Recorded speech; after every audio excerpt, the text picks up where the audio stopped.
Well, my name is Jose Trujillo, and I'm a fine art artist. And today I'm coming to you from my art studio to share I guess, piece of advice. I'm not a life coach or anything like that. I'm just sharing my own experiences. I'm an artist, and as I go, I'd like to share my experiences in this funky world. What I want to share with you today is a quote that I wrote a while back. I don't know, maybe someone else has written it, but I wrote this one. The strongest thing one can do is to surrender to one's own mind. The strongest thing one can do is to surrender to one's own mind. And I mean, I know it sounds Buddhist, spiritual, you know, uh, mystic. It doesn't matter, whatever. But I've experienced this in my life, and I think that everybody's experienced this. That you know, just our mind, not surrendering to our mind, creates so much problems for us. It creates so much. Let's take for example me, right? I want to create a painting today, right? For the sake of an example, I need to finish a painting for a client or this or that, and I start thinking about how I feel about it, how I am, how an argument maybe my spouse, my wife, and I had, or my kid is going through something, and I need to talk to her, or this or that, and all those things are important, I think, to take care of. But I think that the most important thing is taking care of yourself first. If you cannot surrender to your own mind, you can't really go anywhere else. It's my belief.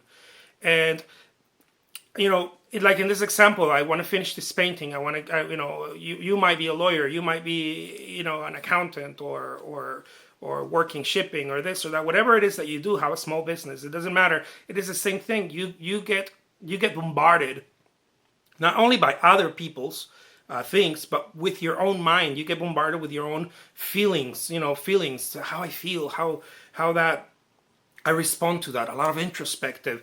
What I'm trying to tell you is what has worked for me, and what I am trying to work at constantly is that as soon as I see it happening, coming, whatever it is, a feeling of unworthiness, or why did they tell me this, or whatever. As soon as I see it, I'm trying to do this, is to run away from it. Not run away from it as oh, I can't deal with it. I don't, that's different. To run away from it mentally, to surrender to it, to be like, oh, okay, that's what that is. Okay, recognize it and say, okay, that's not for me. Maybe run away from it is it's not the right words, but we used to say this in Spanish. When you see trouble, don't try to confront the trouble that you cannot overcome. You got to run away from it. But I just wanted to share this with you. The biggest thing we can do is to surrender to our own mind. And I think that many times we don't try to do that. We try to sit there and decipher and introspect and try to go deep. And we think, I believe that this is where we're at fault many times. We think that if we start dissecting it, we're able to understand it. And that only makes the water muddier. I think it's very simple. It's feelings. Feelings create emotions. And those emotions, most of the time, I want to say 99% of the time, they do not serve you well. And if you're going through it, you have to go through it. But if you can look at it and say, you know what, I'm not going to go that route. I'm going to continue to do my work. I know I'm tired. I know this upset me or whatever, but I'm not going to put some, sad music and drink some liquor or whatever it is that you do in order to cope with it. I'm just going to focus on what I need to focus. And I know it's hard, but I think that the most important thing to do is to surrender to it, to look at it and say, okay, here's this feeling.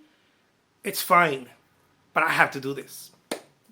My name is Jose Trujillo, and I'm a fine art artist, and I'm not a life coach. I'm just sharing my own experiences. Thank you so much for watching. Till next time.